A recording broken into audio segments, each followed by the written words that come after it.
Hello students, welcome to our YouTube channel आधुनिक JEE and initiative of आधुनिक digital classes. Previous class में हम लोगों ने देखा था इलेक्ट्रिक डाइपोल क्या होता है, साथ ही देखा था इलेक्ट्रिक डाइपोल की अगर एक्सियल लाइन पर अगर कोई पॉइंट कंसीडर किया जाए या इक्वेटोरियल लाइन पर अगर कोई पॉइंट कंसीडर किया जाता है तो इलेक्ट्रिक फील्ड की वैल्यू कैसे कैलकुलेट करते हैं। साथ ही हम लोगों ने देखा था अगर शॉर्ट डाइपोल होता है तो किसी जनरल पॉइंट पर इलेक्ट्रिक फील्ड की वैल्यू कैसे लिखी जाती है। तो ये डेरिवेशन थे जो सेपरेट क्लास में हम लोग ऑलरेडी कवर कर चुके हैं। आज की क्लास में हम लोग पढ़ेंगे कि अगर डाइपोल को यूनिफॉर्म इलेक्ट्रिक फील्ड में प्लेस किया जाता है तो उसके ऊपर टॉर्क कितना लगता है, और अगर नॉन यूनिफॉर्म इलेक्ट्रिक फील्ड में प्लेस किया जाता है तो उसके ऊपर टॉर्क की वैल्यू कैसे लिखी जाती है।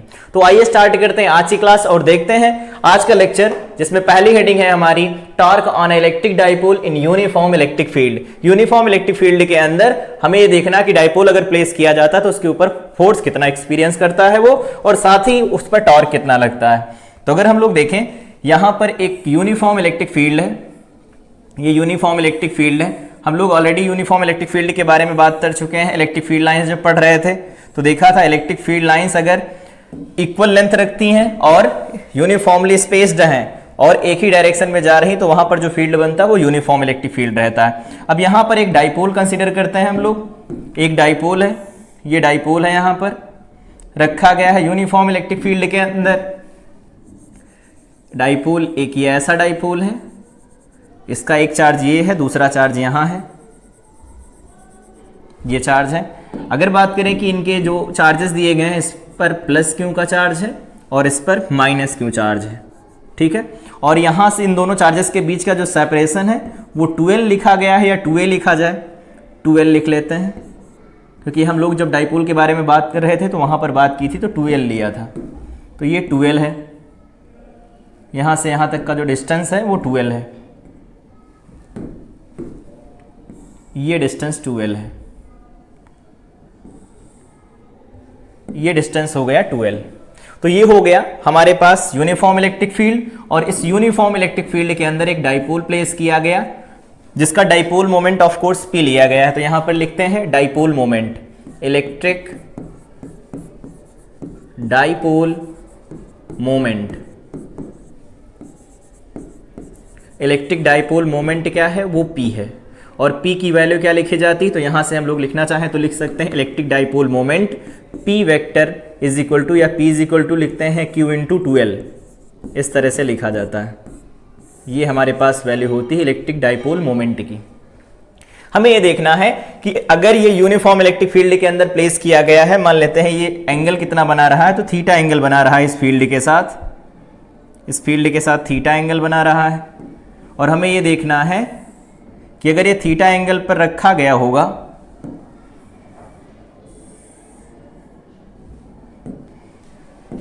ये थीटा एंगल पर रखा गया, सपोज ये एंगल जो दिया गया है हमारे पास, ये एंगल है थीटा। तो ये है एक डाइपोल, डाइपोल का नाम लिखना चाहे तो लिख सकते हैं एक डाइपोल AB है जिसके चार्जेस माइनस क्यू और प्लस क्यू है, और उनके जो चार्जेस है उनके बीच का सेपरेशन 12 दिया गया है। यूनिफॉर्म इलेक्ट्रिक फील्ड के साथ थीटा एंगल बना रहा है। अब हमें ये देखना है कि इसके ऊपर जो फोर्सेस लग रहे होंगे उनकी डायरेक्शन क्या होगी। तो अगर बात किया जाए कि जो फोर्स लग रहे होंगे इनके ऊपर, वो कुछ इस तरह से लग रहे होंगे। प्लस चार्ज है तो प्लस चार्ज पर जो फोर्स लगता है वो इलेक्ट्रिक फील्ड की डायरेक्शन में लगता है, और माइनस चार्ज पर जो फोर्स लगता है वो इलेक्ट्रिक फील्ड की अपोजिट डायरेक्शन में लगता है। तो हम यहाँ से ये कह सकते हैं कि जो फोर्स काम कर रहे होंगे, ये जो F काम करेगा, F इज इक्वल टू हम लोग लिखेंगे Q into E, uniform electric field है। यहां पर भी हम लोग लिखेंगे F is equal to Q into E। दोनों जो फोर्सेज हैं वो अपोजिट डायरेक्शन रखते हैं लेकिन उनका मैग्नीट्यूड सेम है। तो अगर यहां पर लिखा जाए net force on a dipole, यहां से लिखते हैं net force on the dipole, तो नेट फोर्स जो डाइपोल पर होगा वो कितना लिखा जाएगा, 0 लिखा जाएगा। तो यहां से देख सकते हैं ये राइट साइड में है, ये लेफ्ट साइड में है, दोनों का मैग्नीट्यूड सेम है, अपोजिट डायरेक्शन। तो दो मैग्नीट्यूड सेम रखने वाले फोर्सेज और उनकी डायरेक्शन अगर अपोजिट होती है तो उनका रिजल्टेंट जो निकल के आता है फोर्स, वो वैल्यू 0 रखता है। तो ये 0 वैल्यू हो गई। लेकिन अगर बात किया जाए क्या यहां पर इनकी लाइन ऑफ एक्शन सेम है, लाइन ऑफ एक्शन का मतलब ये होता है वो लाइन जिसके अलॉन्ग फोर्स एक्ट करता है। तो ये लाइन ऑफ एक्शन क्या इनकी सेम है। तो अगर हम यहां से देखें इनकी लाइन ऑफ एक्शन कहां से कहां की तरफ जा रही है, तो अगर इस फोर्स की लाइन ऑफ एक्शन की बात करें तो कुछ ऐसी होगी ये लाइन ऑफ एक्शन, और बात किया जाए दूसरे की तो ये लाइन ऑफ एक्शन ये है, ये दो अलग अलग लाइन ऑफ एक्शन है। तो इस फोर्स की लाइन ऑफ एक्शन अलग है, इस फोर्स की लाइन ऑफ एक्शन अलग है। तो लाइन ऑफ एक्शन अलग होने की वजह से यहां पर नेट फोर्स तो जीरो है, पहले से ऑलरेडी हम लोग देख चुके हैं कि नेट फोर्स जीरो आएगा, लेकिन ये जो फोर्सेस होंगे ये कपल ऑफ फोर्स बनाएंगे जिसकी वजह से यहां टॉर्क प्रोड्यूस होगा। रीजन अगर देखेंगे ये इधर की तरफ है, तो अगर इसके अलॉन्ग कंपोनेंट किया जाए तो इसका एक कंपोनेंट इधर आएगा, इसका भी एक कंपोनेंट इधर आएगा, दोनों अपोजिट होंगे और इसे रोटेट करवा देंगे। तो जब ये रोटेट होगा यूनिफॉर्म इलेक्ट्रिक फील्ड के अंदर तो टॉर्क प्रोड्यूस होगा। तो टॉर्क की वैल्यू कैसे लिखी जाती है, तो टॉर्क का फार्मूला हम लोग ऑलरेडी जानते हैं।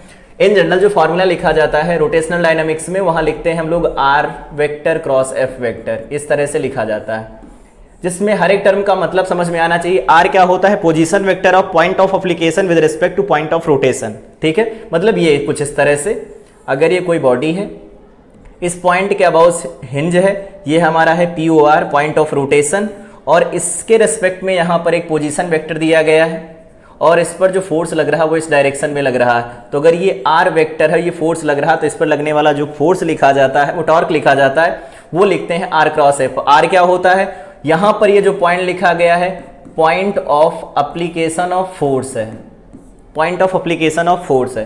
तो point of application of force है किसके रिस्पेक्ट में लिखा गया है, तो पॉइंट ऑफ रोटेशन के। तो जब ये ऐसा होता है तब ये फार्मूला दिया जाता है, लेकिन यहां तो ऐसा कुछ है नहीं। तो पॉइंट ऑफ रोटेशन कोई भी एज्यूम कर लें, उसके रिस्पेक्ट में अगर हम वैल्यू कैलकुलेट करना चाहे तो कर सकते हैं, क्योंकि यहां पर जो कपल ऑफ फोर्स है, कपल ऑफ फोर्स का याद रखेंगे, जो टॉर्क लिखा जाता है वो एक्सेस इंडिपेंडेंट रहता है, एक्सेस के ऊपर डिपेंड नहीं करता कि किस एक्सेस के अबाउट हम इसे लिख रहे हैं। तो यहां पर इन जनरल हम सीधे फार्मूला लगाएंगे। यहां पर भी इस फार्मूले को हम लोग चेंज कर लेते थे, इसकी लाइन ऑफ एक्शन ऐसे बनाते थे, यहां से परपेंडिकुलर डिस्टेंस हम लोग लिखते थे, और फिर यहां से लिख देते थे जो लग रहा है फोर्स इंटू डी परपेंडिकुलर, ये टॉर्क की वैल्यू निकल के आया करती थी। यहां पर भी वही हम सेम करेंगे। यहां पर जो टॉर्क लगेगा, torque is equal to tau से लिखते हैं हम लोग, तो यहां आएगा कोई एक फोर्स इंटू डी परपेंडिकुलर, उनके बीच का, दोनों के बीच का डी परपेंडिकुलर। तो एक फोर्स का मतलब क्यों ई, एक फोर्स हो गया।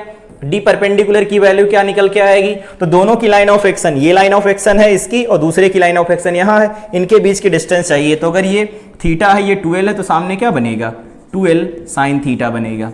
और इसकी वैल्यू अगर हम यहां पुट कर देते हैं तो यहां आएगा 2l साइन थीटा, और इसको हम लोग फर्दर सॉल्व करते हैं तो देखो q यहां पर 2 रख लेते हैं, तो ये वैल्यू बन जाएगी हमारे पास 2ql, और यहां पर e लिख देंगे और ये साइन थीटा बन जाएगा।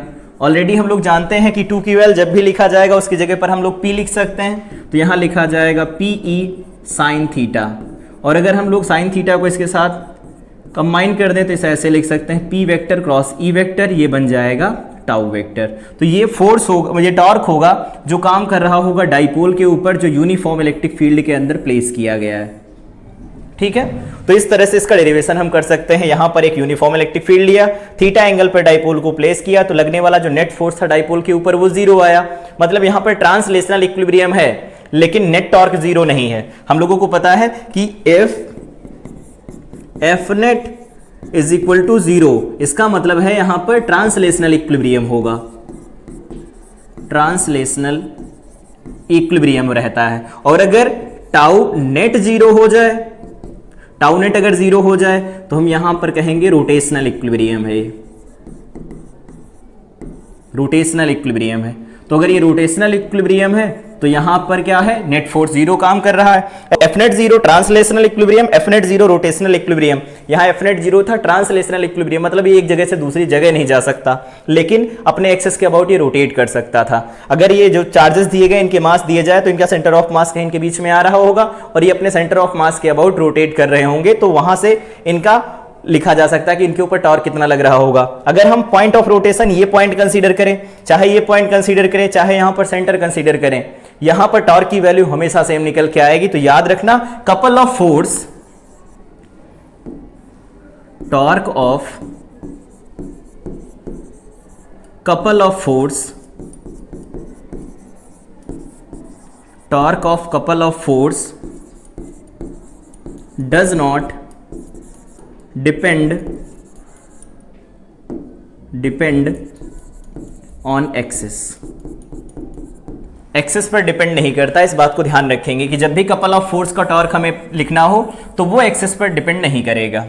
ये बात हो गई। तो ये होता है डाइपोल के ऊपर लगने वाला टॉर्क। इस तरह से फार्मूला दिया जाता है, tau is equal to p cross E या tau is equal to P E sine theta से लिखते हैं हम इसे।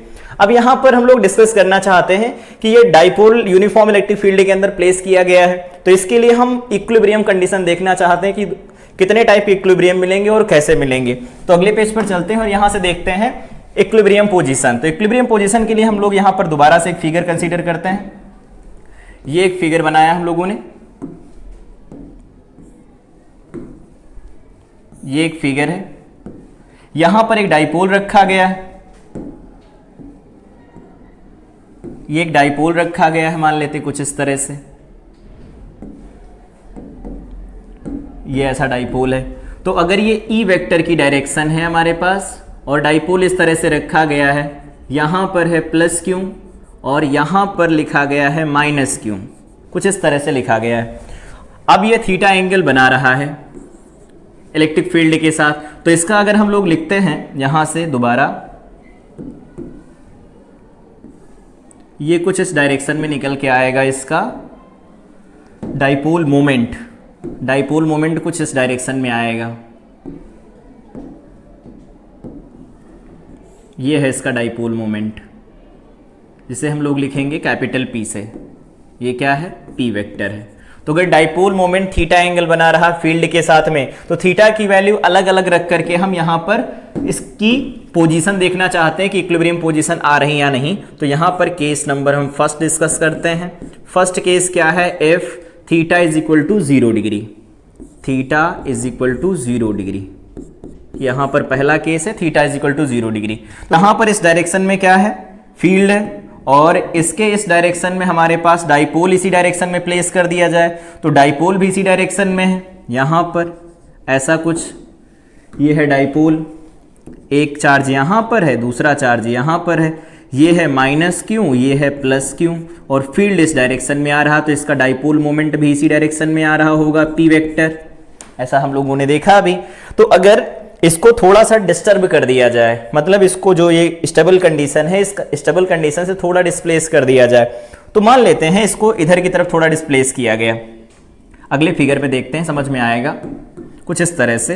ये है फील्ड की डायरेक्शन, और अगर इसको हम थोड़ा सा डिस्प्लेस करते हैं, इधर थोड़ा सा डिस्प्लेस करेंगे, तो थोड़ा सा अगर डिस्प्लेस करेंगे तो इसके ऊपर फोर्स इधर लगेगा, और इसके ऊपर जो फोर्स लगेगा वो इस डायरेक्शन में लगेगा। और यहां पर अभी हम लोगों ने देखा कि जो टॉर्क प्रोड्यूस हो रहा है वो कुछ इस तरह से सेंस ऑफ रोटेशन हमें दे रहा है। यहां पर टॉर्क आ रहा है टाउ, साथ में अल्फा भी आएगा। अभी अल्फा की वैल्यू हम लोग देखेंगे कैसे लिखी जाती है। तो यहां पर क्या होगा? अब इसका देखो सेंस ऑफ रोटेशन कैसा होगा, तो इसका भी सेंस ऑफ रोटेशन ऐसा आएगा। तो इस डायरेक्शन में यहाँ टॉर्क भी प्रोड्यूस होगा, सेंस ऑफ रोटेशन इसका क्लॉकवाइज है। तो अब ये क्या होगा? टॉर्क जो प्रोड्यूस होगा वो क्या करेगा? इसे इसकी मीन पोजीशन पर ले जाने की कोशिश करेगा। मतलब जैसे पहले इस तरह से था, फिर इस तरह से डिस्प्लेस कर दिया हम लोगों ने इसे, ये इनिशियल कंडीशन, ये ऐसा डिस्प्लेस किया, तो इस पर जो फोर्स लग रहा उधर लग रहा, इस पर जो फोर्स लग रहा है इधर लग रहा है, तो सेंस ऑफ रोटेशन कुछ ऐसा होगा और घुमा करके दोबारा से इसे अपनी मीन पोजीशन पर ले जाएगा। मतलब क्या है? अगर theta is equal to 0 degree होता है और उसे हम थोड़ा सा भी डिस्प्लेस करते हैं, तो क्या होगा? वापस से अपनी मीन पोजीशन पर जाने की कोशिश करेगा। तो यहां पर जो टॉर्क बनता है इसी को हम कहते हैं रीस्टोरिंग टॉर्क, रीस्टोरिंग टॉर्क कहा जाता है। जैसे हम लोग वहां पर सिंपल एसएचएम पढ़ते हैं, सिंपल हार्मोनिक मोशन एसएचएम पढ़ते हैं, वहां पर देखते हैं रिस्टोरिंग फोर्स होता है, यहां पर रिस्टोरिंग टॉर्क है। ये रिस्टोरिंग टॉर्क क्या करेगा? इसको मीन पोजीशन में ले जाने की कोशिश करेगा। तो हम ये कह सकते हैं theta is equal to 0 degree जब होगा, तो यहां पर डाइपोल की जो इक्विलिब्रियम होगी वो कैसी होगी? स्टेबल इक्विलिब्रियम होगी।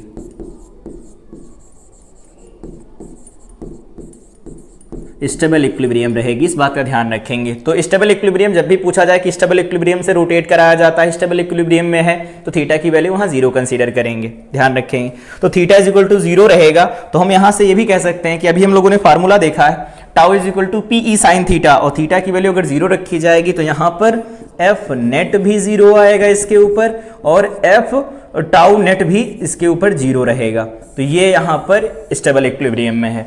लेकिन अगर बात किया जाए दूसरे केस में, यहां पर दूसरा केस डिस्कस करते हैं, case number second. Case second case क्या है? सेकंड केस है F theta is equal to पाई।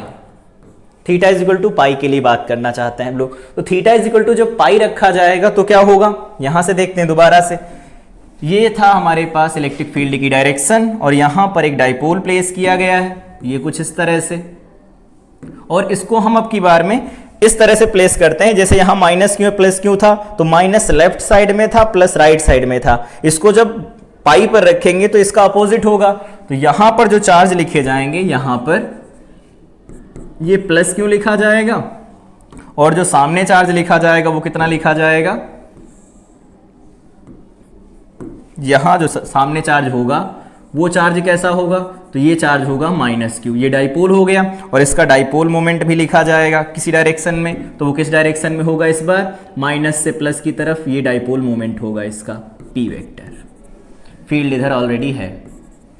तो ये अब पाई का एंगल बना रहा, तो पाई का एंगल बनाएगा तो अगर हम इसे देखना चाहते हैं कि कैसा इक्विलिब्रियम मिलेगा तो इसको मीन पोजीशन थोड़ा सा डिस्प्लेस करते हैं। तो ये है फील्ड की डायरेक्शन, इसको थोड़ा सा डिस्प्लेस करना चाहते हैं तो डिस्प्लेस करेंगे तो कुछ ऐसा डिस्प्लेस कर दिया, ये ऐसा होगा। माइनस पर जो फोर्स लगेगा वो इस डायरेक्शन में लगेगा, प्लस पर फोर्स लगेगा इस डायरेक्शन में लगेगा। तो यहां पर ओवरऑल जो फोर्स लग रहे हैं वो अभी भी क्या है, जीरो है, लेकिन यहां पर जो टॉर्क है वो रीस्टोरिंग टॉर्क नहीं होगा, इसे रोटेट करवा देगा इधर की तरफ। तो ये रोटेट हो जाएगा, मतलब अपनी मीन पोजीशन की तरफ नहीं जाएगा, और मीन पोजीशन की तरफ नहीं जाएगा। यहां पर लिखना चाहेंगे तो लिख भी लेंगे, ये माइनस क्यों है और ये प्लस क्यों है। माइनस क्यों पर जो फोर्स लगेगा फील्ड के अपोजिट डायरेक्शन में लगेगा, प्लस पर जो फोर्स लगेगा फील्ड की डायरेक्शन में लगेगा। तो क्या होगा, यहां पर जो टॉर्क प्रोड्यूस हो रहा है वो रीस्टोरिंग टॉर्क नहीं है, मीन पोजीशन की तरफ नहीं लेके जा रहा, मीन पोजीशन से दूर लेके जा रहा है। तो हम यहां से कह सकते हैं कि जो theta is equal to pi पर इक्विलिब्रियम मिलता है यहां पर अनस्टेबल इक्विलिब्रियम मिलेगा, अनस्टेबल इक्विलिब्रियम मिलता है। Theta is equal to 0 degree पर स्टेबल मिलेगा, theta is equal to pi पर स्टेबल इक्विलिब्रियम मिलता है। और यहां पर अभी हम लोगों ने क्या देखा, यहां पर टॉर्क कितना लगता है उसके बारे में बात की, tau is equal to P sine theta लिखा जाता है। अब अगर अल्फा निकालना चाहे तो अल्फा हम लोग निकाल सकते हैं, कैसे, यहां पर आगे देखते हैं। अगर हम लोग अल्फा की वैल्यू निकालना चाहते हैं तो हम लोगों को पता है टाउ इज इक्वल टू होता है आई अल्फा, ठीक है। तो टाउ इज इक्वल टू अगर आई अल्फा हम लोग लगाते हैं तो टाउ की वैल्यू हमारे पास क्या है, पी ई साइन थीटा है, और यहां पर लिखा जाएगा आई अल्फा। अब ये दो केस हो सकते हैं यहां पर। पहला केस ये हो सकता है कि अगर डाइपोल को हिंज कर दिया गया हो, तो डाइपोल को अगर हिंज किया गया होगा, यहां से देखते हैं, if dipole is hinged, dipole अगर हिंज होगा तो हम यहां से कहेंगे कि P साइन थीटा, ये तो हिंज हो या ना हो किसी पर डिपेंड नहीं करेगा एक्सिस के ऊपर। यहां पर जो I लिखा जाएगा वो हिंज होगा, उसके अबाउट लिखा जाएगा I हिंज, और यहां पर अल्फा लिखा जाएगा। यहां से अल्फा की वैल्यू कैलकुलेट कर लेंगे। सेकेंड पॉइंट क्या है, if dipole is not hinged, dipole hinge नहीं है तो क्या होगा,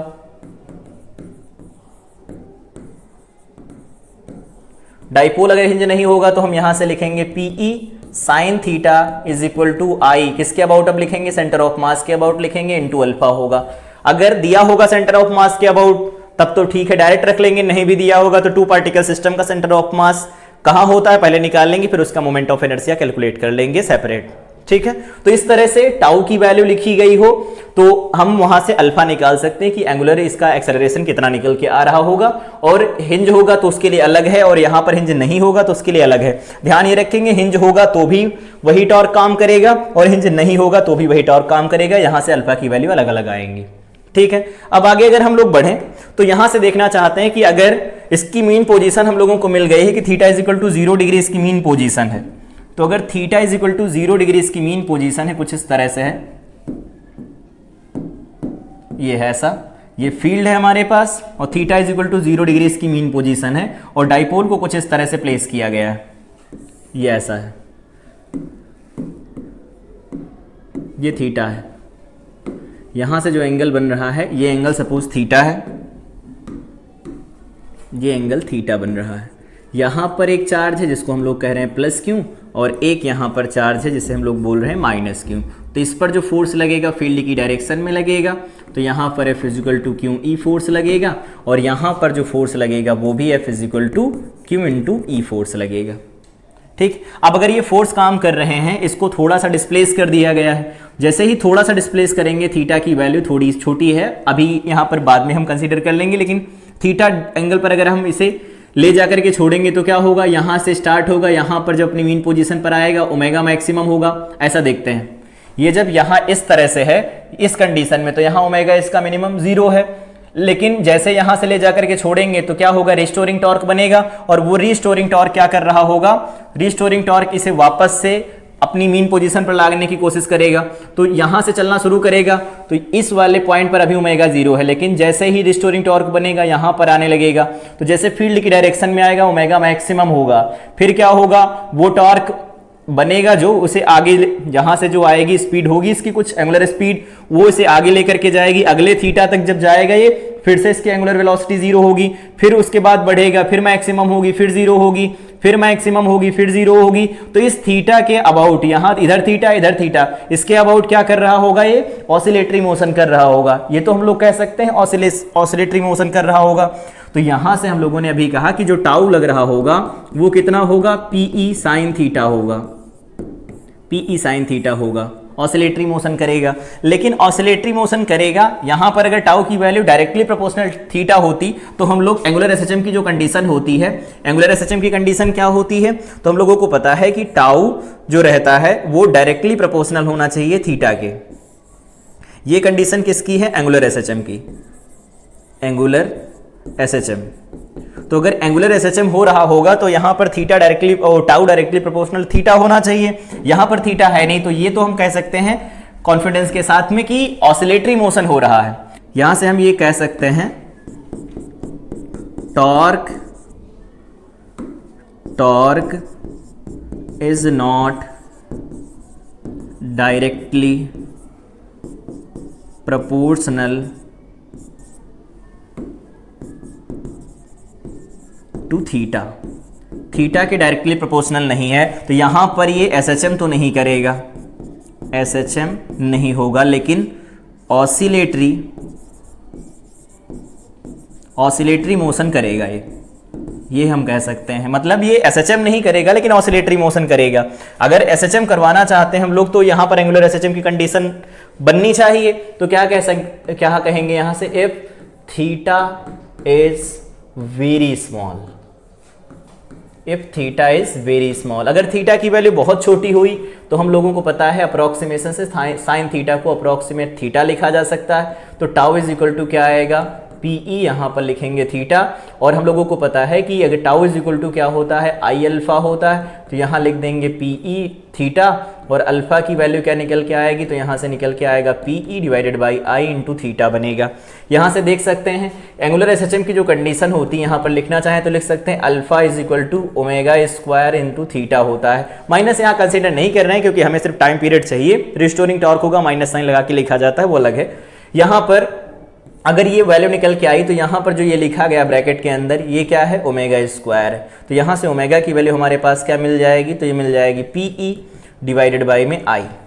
ठीक है, तो अगर यहां से टाइम पीरियड निकाला जाए टी इज इक्वल टू 2 पाई, तो क्या लिख सकते हैं, आई डिवाइडेड बाई में पीई। ठीक, अब ये टाइम पीरियड तो निकल आया जनरल कंडीशन के लिए, अगर हिंज होगा तो अलग होगा, हिंज नहीं होगा तो अलग होगा। तो अगर हिंज होगा, अगर यहाँ टाइम पीरियड की वैल्यू लिखेंगे तो ये बनेगा 2 पाई आई डिवाइडेड बाई में, यहाँ क्या लिख सकते हैं, आई। अगर हिंज होगा तो ये आई हिंज के अबाउट लिखा जाएगा जो भी पॉइंट होगा, और डिवाइडेड बाई में पी लिखेंगे, पी चेंज नहीं होगा क्योंकि टॉर्क नहीं बदलेगा। दूसरा, अगर मान लो यहाँ पर कुछ भी नहीं कहा है तो 2 पाई, यहाँ पर आई लिखा जाएगा सेंटर ऑफ मास के अबाउट, और यहाँ पर हम लोग लिखेंगे पीई। तो ये ध्यान रखेंगे, दोनों अलग अलग केस बनेंगे।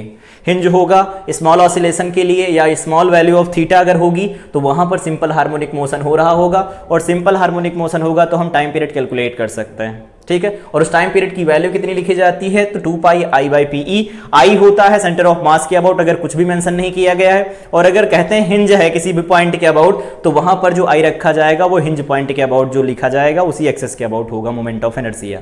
ठीक है। तो उम्मीद है कि ऑसिलेटरी मोशन करेगा, ये समझ में आया होगा। लेकिन अगर स्मॉल वैल्यू होगी थीटा की तो वहां सिंपल हार्मोनिक मोशन भी ये करेगा, ठीक है। एंगुलर एसएचएम हो रहा होगा, ये भी हम कंडीशन यहां से प्रूव कर सकते हैं, टाइम पीरियड की वैल्यू निकाल सकते हैं। तो ये था इक्विलिब्रियम पोजीशन की कौन कौन सी इक्विलिब्रियम पोजीशन होती हैं, प्रॉपर समझ में हमें आना चाहिए। साथ ही हम लोगों ने बात किया कि टॉर्क कितना प्रोड्यूस होगा यूनिफॉर्म इलेक्ट्रिक फील्ड के अंदर, और यहाँ ऑसिलेटरी मोशन के लिए सिंपल हार्मोनिक मोशन का टाइम पीरियड भी कैलकुलेट कर लिया।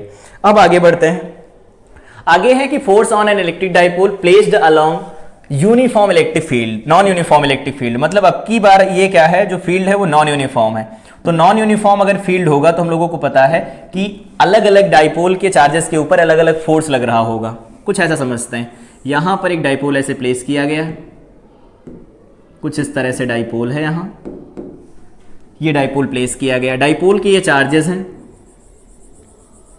ये चार्ज है सपोज माइनस क्यू, और ये चार्ज दिया गया है प्लस क्यू, प्लस क्यू।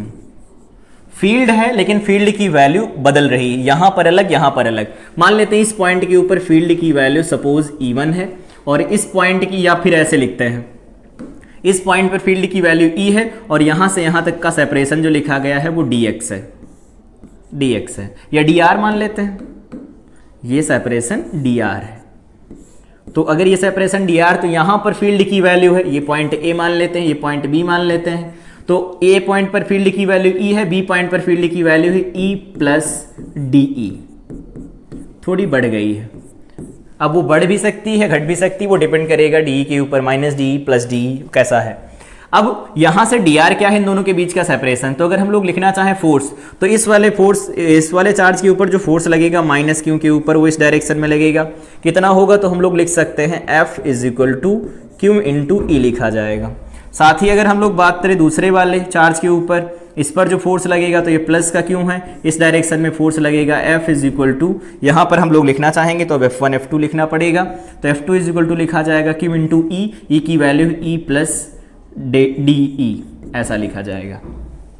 अब देखें कौन सी वैल्यू कम ज़्यादा हो रही, तो मान लेते हैं कि F2 बड़ा है, F1 छोटा है। तो यहाँ से जो Fnet निकल के आ रहा होगा वो क्या होगा, F2 माइनस F1 होगा, और F2 की वैल्यू देखो QE है प्लस DE है, और साथ में माइनस QE लिखेंगे। देखो QE से QE कैंसिल हो जाएगा, तो Fnet जो निकल के आएगा वो कितना निकल के आएगा, तो यहाँ से हम लोग देख सकते हैं ये वैल्यू निकल के आएगी Q इंटू में DE, ये वैल्यू मिलेगी हमें। तो यहां से जो नेट फोर्स काम कर रहा होगा इसके ऊपर कुछ इस तरह से निकाला जा सकता है। F नेट जो काम करेगा Q इंटू DE होगा, ठीक है ये। अब इसके आगे अगर हम लोग बढ़े तो यहां से लिख सकते हैं F net is equal to, क्या लिखेंगे, तो F net is equal to लिखा जाएगा, देखो Q इंटू में DE लिखा गया है। यहां पर एक छोटा सा काम करते हैं, यहां पर लिख देते हैं dr, और यहां पर मल्टीप्लाई करा देते हैं dr से, ठीक है, मल्टीप्लाई डिवाइड कर दिया। यहां पर देखो Q into dr, Q into मतलब Q में से दोनों में से किसी एक का Q हो गया, dr मतलब इन दोनों के बीच का सेपरेशन। तो हम लोगों को पता है ये क्या होता है, ये P होता है। P इज इक्वल टू क्या होता है, एक चार्ज, दोनों चार्ज के बीच का सेपरेशन।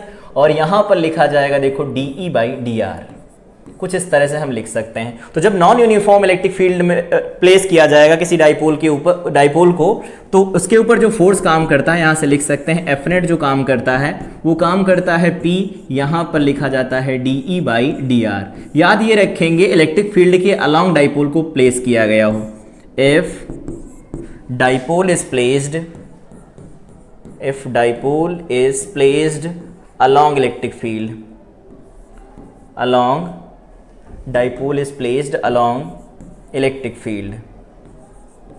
तो डाइपोल अगर इलेक्ट्रिक फील्ड के अलोंग प्लेस किया गया होगा तो वहां से हम लोगों को बतानी है कि वैल्यू कितनी होगी। तो हम वहां कहेंगे कि जो F नेट निकल के आ रहा होगा P DE by dr, x direction में होगा तो DE बाई dx, y में DE बाई dy, z में DE बाई dz होगा।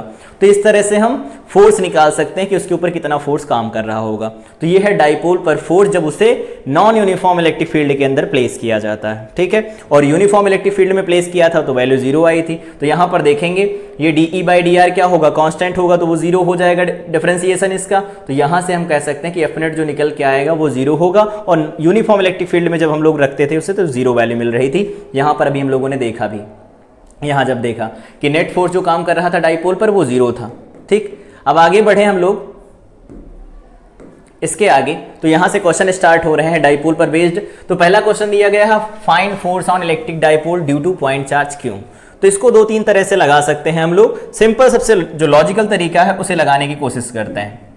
अगर हम लोग बात करें कि इसकी वजह से जो यहाँ x डिस्टेंस पर फील्ड लिखा जाएगा वो कितना लिखा जाएगा। अभी हम लोगों ने देखा कि जो इसका फील्ड बनेगा राइट साइड में बनेगा और इसका डाइपोल मोमेंट भी राइट साइड में, मतलब इलेक्ट्रिक फील्ड के अलोंग प्लेस किया गया। तो फार्मूला हम लोगों का काम कर सकता है। फार्मूला क्या था, यहाँ कह रहे हैं कि जो फोर्स लगेगा वो बताओ। तो फोर्स का फार्मूला है P, यहाँ पर लिखते हैं हम लोग dE/dr या dx लिखा है तो dx लिख लेंगे। ऐसा काम करता है हमारे पास फार्मूला। लेकिन यहाँ पर P की वैल्यू पता नहीं हमें कितनी है, तो P की वैल्यू नहीं पता तो हम यहाँ से डायरेक्ट P रखा है तो P रखा रहने देते हैं और यहाँ से dE/dx ये ऐसा लिख लेते हैं। और x डिस्टेंस पर Q की वजह से जो फील्ड बनेगा वो क्या होगा, तो ये लिखा जाएगा KQ डिवाइडेड बाई में क्या लिख देंगे हम लोग x², ऐसा लिख दिया जाएगा।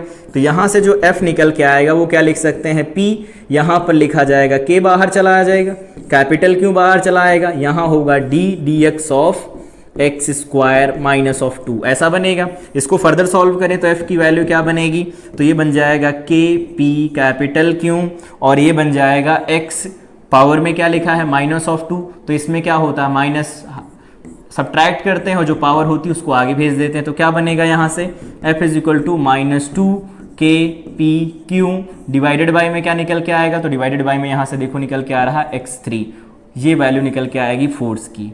तो इस तरह से हम कैलकुलेट कर सकते हैं डाइपोल, ये जो फोर्स लग रहा है वो किसके ऊपर लग रहा है, डाइपोल के ऊपर। किसकी वजह से, तो पॉइंट चार्ज की वजह से फोर्स लग रहा है, तो इतना फोर्स काम कर रहा होगा। तो इस तरह से अगर फार्मूला पता हो तो हम फार्मूले से भी लगा सकते हैं। अगर फार्मूला नहीं पता है तो इसका अल्टरनेट मेथड है, यहाँ से भी देख सकते हैं। ये चार्ज यहाँ क्यों प्लेस किया गया है, यहाँ पर है -Q और इधर लिखा गया है +Q। यहाँ से ये डिस्टेंस मान लेते हैं A है अगर, तो इधर वाले डिस्टेंस भी A हो जाएगी यहाँ से। अब ये देखना है कि इसकी यहाँ से डिस्टेंस कितनी है, तो यहाँ से डिस्टेंस ये R है, ये ऐसा है। अब सेपरेट पॉइंट चार्जेस के लिए फार्मूला लगाएंगे, अलग अलग वैल्यू निकाल लेंगे, फिर फाइनल देख लेंगे। हम क्या करेंगे, अगर ऐसा हम लोग करते हैं तो इसके लिए क्या करना होगा, इस टोटल की वजह से इसके ऊपर फोर्स देखना रहेगा। तो इसकी वजह से जो फोर्स लगेगा अंदर की तरफ लगेगा, इसकी वजह से जो फोर्स लगेगा बाहर की तरफ लगेगा। इसकी वजह से जो अंदर फोर्स लगेगा वो कितना मैग्नीट्यूड रखेगा, तो इसे लिखेंगे हम लोग KQ डिवाइडेड बाई में क्या लिख देंगे, तो यहाँ लिखा जाएगा देखो R-A और इसका हम लोग लिख देंगे होल स्क्वायर। जो इधर रिपल्सन का फोर्स लगेगा तो वो क्या लिखा जा सकता है, K capital Q divided by में R+A का होल स्क्वायर बन जाएगा।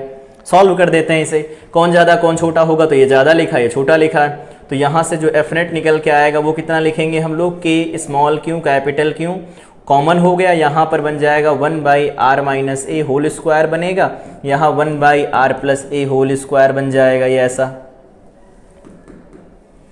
ये होल स्क्वायर बन जाएगा कुछ इस तरह से। इसको फर्दर सॉल्व कर लेंगे, या फिर हम यहाँ से R कॉमन लेना चाहें तो कॉमन भी ले सकते हैं। R की वैल्यू जो भी लिखी गई है यहाँ पर x लिखा गया था, यहाँ पर हम लोगों ने R लिया है, R लिखा जाए x लिखा जाए जैसा भी है।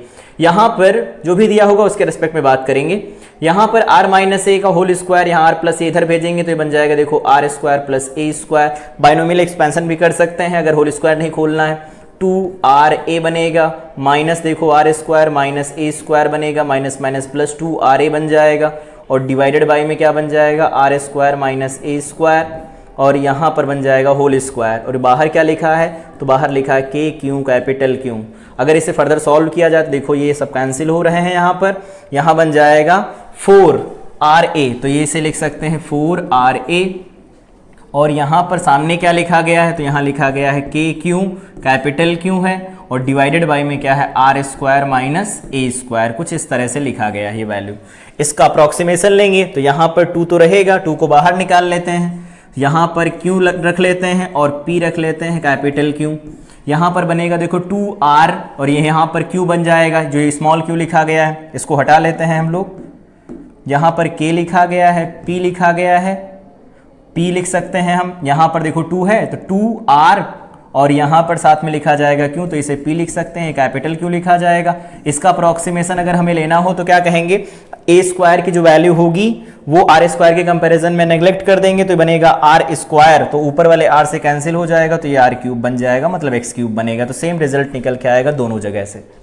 तो दोनों तरह से हम ये वैल्यू कैलकुलेट कर सकते हैं, ये ध्यान ये रखेंगे। लेकिन यहाँ पर देखो पॉजिटिव रिजल्ट आया है, नेगेटिव आया है, तो यहाँ पर याद रखेंगे इसने लगाया है इसके ऊपर फोर्स, तो डाइपोल की वजह से 4.4 पर फोर्स लिखा हमने, तो अगर उल्टा लिखना होगा इसका तो यहाँ एक्शन रिएक्शन पेयर बन रहे होंगे according to Newton's third law of motion.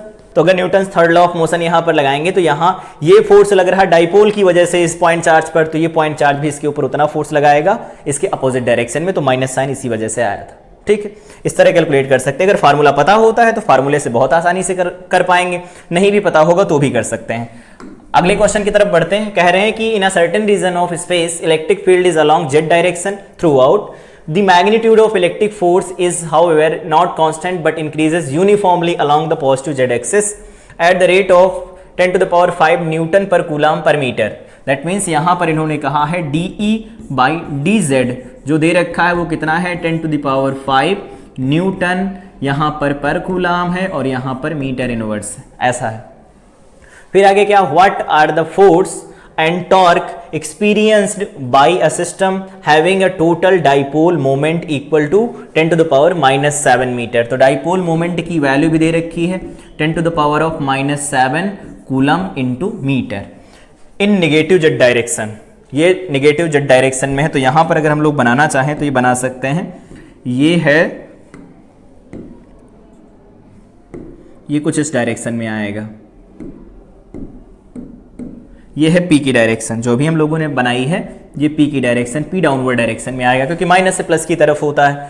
तो अगर हम लोग लिखना चाहते हैं कि वैल्यू कह रहे हैं फोर्स निकालो, तो यहां पर जो ये डाइपोल प्लेस किया गया है वो किसके अलोंग है, फील्ड के अलोंग। बस ये है कि फील्ड पॉजिटिव जेड डायरेक्शन की तरफ बढ़ रहा है, ये नीचे की तरफ है, मतलब ये पाई का एंगल बना रहा होगा, तो नेट टॉर्क तो यहां पर 0 होगा। तो एक आंसर तो हम लोग ऐसे डायरेक्ट दे सकते हैं कि जो टॉर्क लग रहा होगा इसके ऊपर, टॉर्क, वो टॉर्क की वैल्यू जो टाउ होगा उसकी वैल्यू तो 0 आएगी।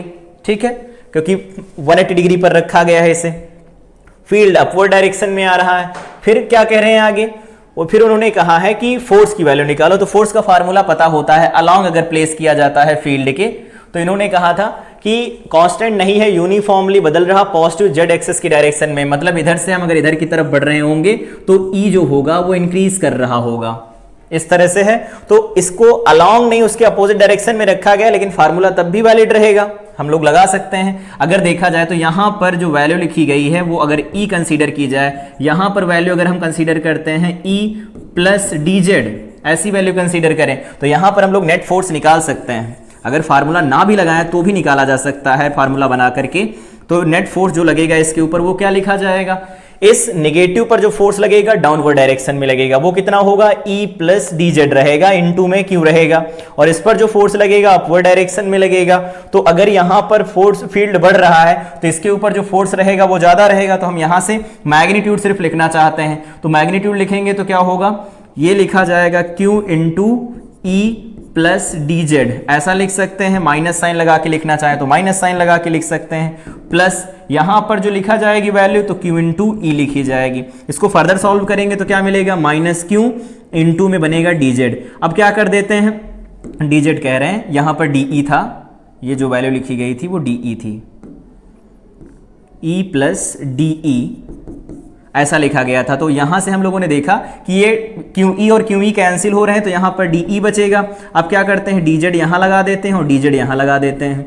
DZ क्या है, दोनों चार्जेस के बीच का सेपरेशन, तो ये तो बन जाएगा P। मैग्नीट्यूड वाइज लिखना चाहते हैं तो हम डायरेक्ट लिख सकते हैं, जो फोर्स का मैग्नीट्यूड बनेगा वो लिखा जाएगा P into DE by DZ, इस तरह से लिख सकते हैं। अब इसमें वैल्यू पुट कर देंगे, फाइनल रिजल्ट मिल जाएगा हमें आंसर। तो क्या होगा, force is equal to dipole moment -7 लिखा है 10 टू द पावर में, और DE बाई DZ की वैल्यू उन्होंने 10 टू द पावर कितनी दे रखी है, 5 दे रखी, पॉजिटिव वैल्यू है। तो यहां मिलेगा 10 टू द पावर -2 न्यूटन। इस तरह से हम वैल्यू कैलकुलेट कर सकते हैं। बहुत इजी था, अगर फार्मूला पता है तो भी कर सकते हैं, नहीं पता तो फार्मूला बना करके कर सकते हैं। फार्मूला बना कैसे था वो अगर याद होगा, यहां पर हम लोगों ने डेराइव भी किया था, देखो फार्मूला कैसे आया है, तो ध्यान रखेंगे। फार्मूला होता है Fnet is equal to PE DE by जो भी डिस्टेंस जिसके साथ वैरी कर रहा होगा फील्ड, वो लिखी जाती R X Y Z जो भी होगा। लेकिन याद रखेंगे अलोंग इलेक्ट्रिक फील्ड अगर प्लेस किया गया होगा डाइपोल तभी ये फार्मूला काम करेगा, अदरवाइज फार्मूला ये वैलिड नहीं रहेगा। फिर हमें सेपरेट कैलकुलेशन करनी पड़ेगी, चार्जेस जो डाइपोल होगा डाइपोल के चार्जेस एज्यूम करने पड़ेंगे, उनके बीच का सेपरेशन एज्यूम करना पड़ेगा, फिर पॉइंट चार्जेस के बीच में फोर्स निकालना पड़ेगा, फिर उस फोर्स की रिजल्टेंट वैल्यू निकालनी पड़ेगी। ठीक है, कैलकुलेशन थोड़ा बड़ी हो जाएगी। आगे बढ़ते हैं, अगला क्वेश्चन दिया गया है, यहां पर फोर्स बताना है डाइपोल के ऊपर, डाइपोल पर फोर्स कितना लगेगा। तो हम ये देख लेते हैं, डाइपोल पर फोर्स बाद में निकाल लेंगे, डाइपोल की वजह से पॉइंट चार्ज पर फोर्स जो निकालना है वो बहुत आसानी से निकाल सकते हैं। रीजन, डाइपोल है एक्स एक्सिस में और जो पॉइंट है वाई एक्सिस में, मतलब इस डाइपोल की इक्वेटोरियल लाइन के ऊपर आ रहा है ये पॉइंट। तो इक्वेटोरियल लाइन पर फील्ड की वैल्यू हम लोगों को पता है, प्रीवियस क्लास में उसका डेरिवेशन भी किया था, अगर नहीं देखी है तो जाकर के प्रीवियस क्लास को जरूर देखेंगे। तो यहां पर अगर P इधर है तो इसका जो E बनता है वो इस डायरेक्शन में बनेगा, तो E वेक्टर अगर लिखा जाए तो क्या लिख सकते हैं, तो हम लोगों को पता है ये लिखा जाता है KP डिवाइडेड बाई में R3। यहां पर क्या लिखा जाएगा, तो I कैप लिखा जाएगा विद नेगेटिव साइन, ऐसा बनेगा। तो इस तरह से हम लिख सकते हैं फील्ड की वैल्यू। तो इसकी वजह से जो यहां पर फील्ड बनेगा उस पर इतना, मतलब फील्ड की वैल्यू इतनी बनेगी तो फोर्स कितना लगेगा, तो यहां से लिख सकते हैं F vector is equal to capital Q into E vector, E vector की वैल्यू माइनस के P डिवाइडेड बाई में बन जाएगा R3। यहां पर R लिखा गया है, A लिखा गया है, वैल्यू रख लेंगे जो भी दी गई होगी। यहां पर ये वैल्यू लिखी गई है A, यहां पर ये वैल्यू A लिखी गई है, यहां पर A क्यूब लिख देंगे। तो अगर हम लोग यहां पर वैल्यू रखें तो KP डिवाइडेड बाई में बन जाएगा A क्यूब और यहां पर लिखा जाएगा I कैप। तो ये क्या है, force on point charge due to dipole, due to the dipole, dipole की वजह से पॉइंट चार्ज के ऊपर फोर्स चाहिए, लेकिन क्वेश्चन ने अलग पूछ रखा है। क्वेश्चन ने कहा है बताओ फोर्स एक्टिंग ऑन डाइपोल, तो यहां लिख देंगे ना force acting on dipole. Force acting on dipole अगर हम लोग लिखें तो क्या लिख सकते हैं, इसका जस्ट अपोजिट रहेगा क्योंकि एक्शन रिएक्शन पेयर होंगे, Newton third law of motion यहां पर रहेगा। तो अगर F लिखा जाए तो इसे क्या लिख सकते हैं, अगर ये वैल्यू मान लेते हैं F1 है तो यहां पर ये वैल्यू F2 अगर लिखी जाती है तो इसमें हम पॉजिटिव साइन लगा के लिखेंगे, तो बन जाएगा देखो K capital P capital Q और यहां पर बन जाएगा P डिवाइडेड बाई में, अगर वेक्टर फॉर्म में लिखना चाहते हैं तो वेक्टर फॉर्म में भी लिख सकते हैं, डिवाइडेड बाई में A क्यूब बनेगा, I कैप बन जाएगा। इतना फोर्स काम कर रहा होगा इस डाइपोल के ऊपर इस पॉइंट चार्ज की वजह से। तो हमें जो आसान था उसको लिख लेंगे, अदरवाइज अगर ये फार्मूला नहीं आता कि फार्मूला नहीं लगाएंगे हम तो पॉइंट चार्जेस की वजह से लिखेंगे। तो यहां पर ये क्यों है, यहां कहीं पर हमारे पास माइनस क्यों होगा, यहां पर प्लस क्यों होगा, और इनके बीच का सेपरेशन कुछ सपोज एज्यूम कर लेंगे L होगा, यहां से ये A डिस्टेंस दे रखी, ये L दे रखा है। तो अगर हमें देखना हो कि इस डाइपोल पर फोर्स कितना लगेगा तो इसकी वजह से जो इस पर फोर्स लगेगा इस डायरेक्शन में लगेगा, और इसकी वजह से जो इस पर फोर्स लगेगा वो किस डायरेक्शन में लगेगा, इससे दूर की डायरेक्शन में लगेगा। ठीक है, फिर इनका रिजल्टेंट हमें निकालना रहेगा। इससे अच्छा है प्लस क्यू और माइनस क्यू की वजह से क्यू पर फोर्स निकाल लेंगे, करना वही पड़ेगा, दोनों की वजह से फोर्स निकालेंगे, बाद में डेफिनेशन लगा देंगे डाइपोल मोमेंट की कि जो यहां पर L लिया गया वो बहुत छोटा होगा ऐसे, तो उसे नेग्लेक्ट कर देंगे। ठीक है, फाइनल रिजल्ट यही मिलेगा। इसके बाद अगले क्वेश्चन की तरफ बढ़ते हैं। अगला क्वेश्चन दे रखा है find the magnitude of force of interaction between the dipoles. इन दोनों डाइपोल के बीच में जो फोर्स ऑफ इंटरेक्शन काम कर रहा होगा उसकी वैल्यू हमें चाहिए। तो यहां सबसे पहले देखते हैं जो ये P1 डाइपोल है, इस P1 डाइपोल की वजह से जो ये P2 डाइपोल आ रहा है वो कहां है, एक्सियल पोजीशन पर है।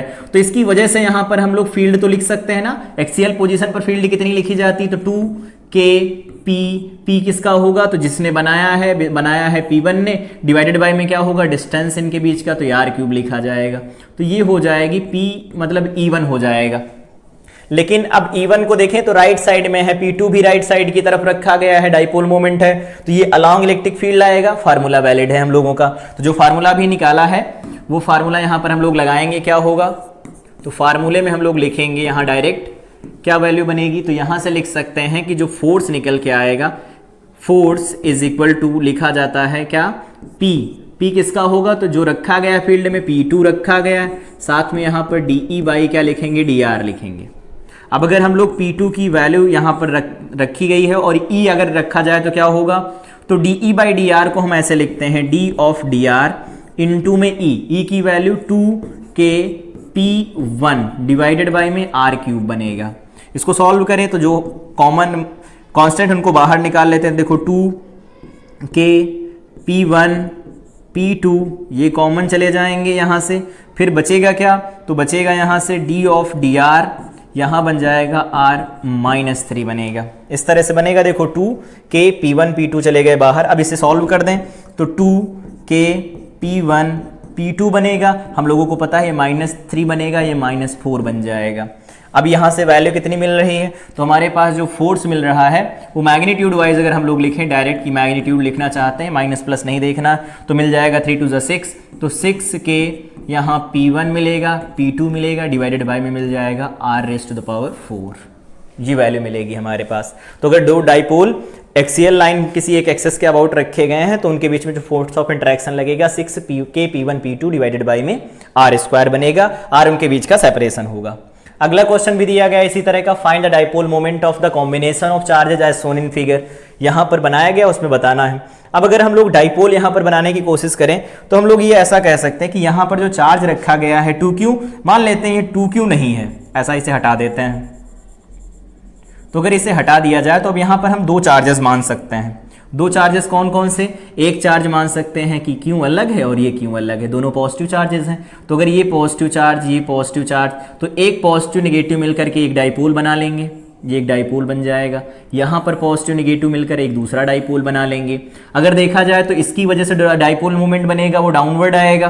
तो यहाँ पर हम लोग अगर वेक्टर फॉर्म में इसे बनाने की कोशिश करें तो इसका जो बनेगा वो डाउनवर्ड डायरेक्शन में आएगा डाइपोल मोमेंट, तो इसका डाउनवर्ड डायरेक्शन में डाइपोल मोमेंट आ गया। दूसरा वाला जो बनेगा माइनस से प्लस की तरफ, तो इसका डाइपोल मोमेंट इधर की तरफ आएगा कुछ इस तरह से। तो इसको उठा करके हम यहाँ रख लेते हैं क्योंकि हमें वेक्टर फॉर्म में इसे ऐड करना पड़ेगा। अब ये वैल्यू निकल के आएगी कितनी, तो यहाँ पर दोनों के चार्जेस के मैग्नीट्यूड सेम है, दोनों का सेपरेशन सेम ही आएगा। यहाँ की वैल्यू निकाली जाए अगर P1 है तो ये भी लिखी जाएगी Q × A, क्योंकि यहाँ से यहाँ तक की डिस्टेंस ये है। और अगर यहाँ मान लेते हैं ये P2 है तो इसकी भी वैल्यू वही लिखी जाएगी Q × A, सेम रिजल्ट आएंगे। तो मान लेते हैं ये P है हमारे पास, ये भी P लिखा गया है, तो इनका रिजल्टेंट कहाँ आएगा, दो वेक्टर दिए गए हैं P और P और इनके बीच का एंगल 90 डिग्री है, तो इनका जो रिजल्टेंट निकल के आता है वो कहाँ आता है, तो इन दोनों के बीच में आएगा यहाँ कहीं पर। और इनका जो रिजल्टेंट इनके बीच में आएगा तो हम ये कह सकते हैं ये है इसका रिजल्टेंट, ये कुछ ऐसा होगा। रिजल्टेंट 45 डिग्री का एंगल बनाएगा दोनों के साथ में, लेकिन वैल्यू कितनी रखेगा, तो हम लोगों को पता है वैल्यू कितनी रखेगा, √2 × में P। रीजन यहाँ से हम लिखना चाहें तो लिख सकते हैं, जो P नेट निकल के आएगा वो क्या होगा, √P² + P²। 2AB cos θ वाला cos 90 रखेंगे 0 ही हो जाएगा, तो देखो ये √2 × P बनेगा। इस तरह से वैल्यू निकाली जा सकती है इसकी। ठीक है, पहले हमें दो डाइपोल बनाने पड़ेंगे, दोनों डाइपोल का डाइपोल मोमेंट देखेंगे, फिर हमें वेक्टोरियली ऐड करना पड़ेगा उन्हें। अगला क्वेश्चन दे रखा, find the force acting on dipole. Dipole पर जो फोर्स लग रहा वो बताओ। ये चार्ज दोनों मिलकर डाइपोल पर कितना फोर्स लगाएंगे ये बताना है। इस क्वेश्चन को बहुत आसानी से कर सकते हैं कि चार्ज डाइपोल पर कितना फोर्स लगाएंगे। यहां पर ये इन्होंने कहा है find the force acting on dipole. हम ये देख लेते हैं डाइपोल चार्जों पर कितना फोर्स लगाएगा, जितना लगाएगा उतना ही फोर्स ये भी लगाएगा उसके ऊपर, एक्शन रिएक्शन पेयर होने की वजह से। तो अगर हम लोग इसे देखें तो ये P1 है, डाइपोल मोमेंट ऊपर की साइड है, तो ये वाले जो क्यों रखे गए हैं वो किस डायरेक्शन में आ रहे हैं, तो जो ये क्यों रखे गए हैं वो इसकी इक्वेटोरियल लाइन पर आ रहे हैं। इक्वेटोरियल लाइन पर आएंगे तो इन पर जो फोर्स लगे, जो फील्ड बनेगा इस डायरेक्शन में बनेगा, इस पर जो फील्ड बनेगा वो भी इस डायरेक्शन में बनेगा। फील्ड की वैल्यू हम लोगों को लिखनी आती है, कितनी होती फील्ड की वैल्यू, तो फील्ड की वैल्यू यहाँ से लिख सकते हैं। इसकी वजह से क्या बनेगा, तो लिखेंगे K P1 डिवाइडेड बाई में, यहाँ से सेपरेशन क्या है r³, ये लिखा जाएगा। ये E1 है मान लेते हैं, यहाँ पर मान लेते हैं E2 है, वैल्यू तो सेम रहने वाली हैं।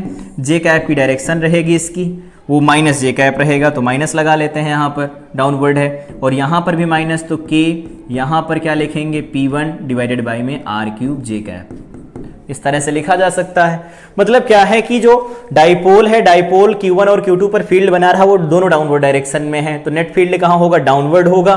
तो हम ये कह सकते हैं इस पर जो फोर्स लगेगा F1 वो क्या होगा, दिस वैल्यू इंटू दिस, यहाँ पर जो फोर्स लगेगा वो लिखा जाएगा Q into this value E2। तो नेट फोर्स कितना बनेगा, तो यहाँ पर हम लोग लिखना चाहते हैं तो लिख सकते हैं, क्या लिखेंगे, F नेट जो काम करेगा उसको हम अपने तरफ से लिखेंगे। उन्होंने कहा force acting on dipole, dipole पर फोर्स कितना लगेगा, तो इन पर अगर डाउनवर्ड लग रहा तो डाइपोल पर अपवर्ड फोर्स लग रहा होगा। ये क्या है, force on dipole, force acting on dipole, dipole पर फोर्स लिखते हैं। तो डाइपोल पर फोर्स लिखेंगे तो क्या बनेगा, यहां से ये वैल्यू लिखी गई है के P1 डिवाइडेड बाई में आर क्यूब बनेगा। ये वैल्यू किसमें है, जे कैप में, पॉजिटिव जे कैप में अब जाएगी। यहाँ पर साथ में लिखेंगे चार्ज, तो चार्ज की वैल्यू कैपिटल क्यू है, साथ में के क्यू, तो क्यू की वैल्यू यहाँ पर हम P यूज़ करते हैं तो P1 डिवाइडेड बाई बनेगा आर क्यूब, और यहाँ पर भी J यूज़ करेंगे हम लोग। इसका मतलब कि हमारे पास जो वैल्यू निकल के आएगी 2K P1 capital Q divided by में आर क्यूब बनेगा, साथ में यहाँ J कैप बनेगा। ये फोर्स काम कर रहा होगा इस डाइपोल के ऊपर। तो इस तरह से डाइपोल के क्वेश्चन की प्रैक्टिस हम बहुत आसानी से कर सकते हैं। उम्मीद है चीजें समझ में आ रही होंगी। एक की वजह से दूसरे पर फोर्स लिखें तो दूसरा भी पहले पर उतना ही फोर्स लगाएगा, एक्शन रिएक्शन पेयर बनेंगे, तो हम ये वैल्यू कह सकते हैं कि जो रिजल्टेंट निकल के आएगा एक का दूसरे पर, तो दूसरा भी उतना ही लगाएगा पहले के ऊपर। ठीक, आगे बात करें, अगला क्वेश्चन दे रखा है, कह रहे find the force of interaction between the dipoles, दोनों डाइपोल के बीच में फोर्स ऑफ इंटरेक्शन की वैल्यू हमें बतानी है। तो अब अगर हम बात करें ये यहाँ पर कितना फील्ड बनाएगा, तो इसके ये किस फील्ड में आ रहा है, तो इस पर जो ये फील्ड बनेगा इस P1 का, वो तो डाउनवर्ड डायरेक्शन में बनेगा E। ठीक है, मतलब अलॉन्ग इलेक्ट्रिक फील्ड का हम कॉन्सेप्ट यूज कर सकते हैं। लेकिन यहां से यहां डिस्टेंस पर जो P1 बनाएगा, P1 के लिए पॉइंट कहां होगा, इक्वेटोरियल लाइन पर होगा। तो यहां पर वैल्यू लिखी जाएगी K P1 डिवाइडेड बाय में क्या लिखेंगे आर क्यूब। ये फील्ड की वैल्यू होगी, किसकी वैल्यू है, तो ये फील्ड की वैल्यू है। तो अगर ये फील्ड हमारे पास दिया गया तो हम यहां से लिख सकते हैं ना फोर्स, फोर्स की वैल्यू कितनी लिखी जाती है, तो हम लोगों को पता है फोर्स लिखा जाता है P। P कौन होगा, तो यहाँ P2 लिखा जाएगा, और हम यहाँ लिखेंगे DE बाई DR, ऐसी वैल्यू बनेगी। तो अगर हम लोग इसे फर्दर सॉल्व करें तो P2 अगर बहुत छोटा सा डाइपोल होगा तो यहाँ इसके अगल बगल भी ये RR वैल्यू रहेंगी, बहुत ज़्यादा कम ज़्यादा नहीं होगा। तो अगर हम लोग यहाँ P2 रखते हैं और ये लिखते हैं D ऑफ DR और साथ में यहाँ पर E की वैल्यू रखें, तो ये बन जाएगा K, यहाँ बनेगा P1 डिवाइडेड बाय में बन जाएगा R क्यूब। ठीक है, अब इसे सॉल्व कर देते हैं। तो हमारे पास ये वैल्यू मिल जाएगी P2 और ये वैल्यू मिल जाएगी यहाँ पर K, यहाँ पर बाहर P1 चला आएगा, यहाँ -3 बचेगा और यहाँ पर हम लोग लिख देंगे r⁴। तो ये वैल्यू हमारे पास बन गई -3K, यहाँ पर P2 P1 डिवाइडेड बाय में बन जाएगा R क्यूब। मैग्नीट्यूड वाइज लिखना चाहें तो माइनस हटा करके 3K P1 P2 divided by में R क्यूब, ये वैल्यू ये r⁴ बनेगा, तो ये r⁴ वैल्यू लिख सकते हैं। ठीक है, ये इसका आंसर हो जाएगा। तो इस तरह से इसको कर सकते थे हम। तो ये तरीका था कि यहां पर अलॉन्ग इलेक्ट्रिक फील्ड अगर प्लेस किया गया तो ये वैल्यू हम लोग आसानी से निकाल सकते हैं। अब बात किया जाए, अगला क्वेश्चन कह रहे हैं find the force experience by dipole of dipole moment P vector is equal to P I cap, I cap की डायरेक्शन में है along the axis of the uniformly charge ring, ring की वजह से देखना है। तो यहां पर जो यूनिफॉर्मली चार्ज रिंग दे रखी है हमें, ये यूनिफॉर्मली चार्ज रिंग है एक, तो हम लोगों को पता है ना इसकी वजह से जो यहाँ पर फील्ड बनेगा वो कितना बनेगा, तो इसकी वजह से जो यहाँ फील्ड बनेगा एक्स डायरेक्शन में वो लिखा जाता है K कैपिटल Q, यहाँ लिखते हैं x डिस्टेंस पर x डिवाइडेड बाय में बन जाएगा x² plus capital R² raise to the power 3/2। ये इतना हमने निकाल दिया। ठीक है, P पर जो फोर्स लगेगा वो कितना लिखा जाएगा, तो F = लिखेंगे P, यहाँ पर लिखा जाएगा DE बाई DX। इसकी वैल्यू खुद ही कैलकुलेट कर लेंगे और इसकी वैल्यू कमेंट सेक्शन में लिख देंगे। ये होमवर्क है, आज का ये होमवर्क रहेगा। फील्ड की वैल्यू लिख दिया है, फील्ड को डिफरेंशिएट करके यहाँ पर रख देना हो, P से मल्टीप्लाई कराएंगे, फोर्स की वैल्यू मिल जाएगी। तो ये आज की क्लास थी कंप्लीट डाइपोल के बारे में कि डाइपोल को यूनिफॉर्म इलेक्ट्रिक फील्ड में प्लेस किया जाता है तो उस पर फोर्स कितना काम करता है, टॉर्क कितना लगता है, नॉन यूनिफॉर्म इलेक्ट्रिक फील्ड होता है तो फोर्स की वैल्यू कैसे लिखते हैं। साथ ही हम लोगों ने बात किया इसकी स्टेबल इक्विलिब्रियम की कंडीशन और अनस्टेबल इक्विलिब्रियम के लिए, और छोटी वैल्यू अगर थीटा की रहती तो उसके लिए सिंपल हार्मोनिक मोशन का टाइम पीरियड भी कैलकुलेट किया। तो ये कंप्लीट क्लास थी। इसमें हम लोगों ने कंप्लीट किया है कि इलेक्ट्रिक फील्ड, जिसमें डाइपोल की वजह से इलेक्ट्रिक फील्ड देखा, पॉइंट चार्जेस की वजह से देखा, कंटिन्यूअस चार्ज डिस्ट्रीब्यूशन की वजह से फील्ड कैलकुलेट किया है। अब तो यहां पर इसके आगे जब हम लोग बात करेंगे तो सबसे पहले फ्लक्स पढ़ेंगे, फिर गॉस थ्योरम के बाद में पोटेंशियल पर जाएंगे। तो पोटेंशियल से रिलेटेड जो यहां पर क्वेश्चन है, तो जो पोटेंशियल हम लोग पढ़ लेंगे तो वहां पर पढ़ेंगे, जैसे पोटेंशियल एनर्जी का कॉन्सेप्ट है तो पोटेंशियल के बाद उसे पढ़ा जाएगा। ठीक है, तब तक के लिए इन क्लास को रिवाइज करें। Till then I wish you all the best.